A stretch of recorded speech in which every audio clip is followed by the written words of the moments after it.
Why protein is the most important component to a weight loss diet, day 1096. As we know, base metabolism generates the majority of our energy demands, a large portion of which are determined by our lean mass, specifically muscle.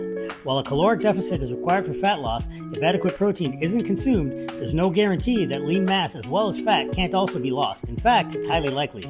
For this reason, the deeper into a diet and or the larger the deficit, the more important the inclusion of protein becomes.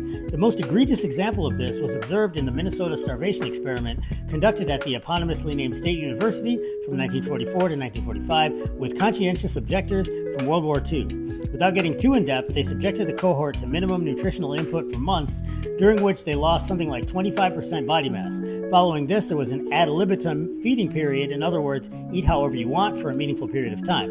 And what they found was that, as expected, they ate until they got very overweight, but the important takeaway, though, is that their hyperphagia, or almost pathological levels of hunger, didn't stop when they regained their starting weight, but instead when they recomped their starting lean mass, with a bunch of extra fat on top. Loss of lean mass is a massive driver of, in some cases, uncontrollable hunger, and the most common reason why crash diets and even diet drugs like Ozempic can fail.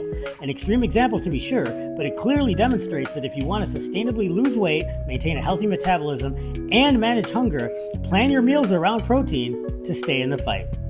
Thanks for watching.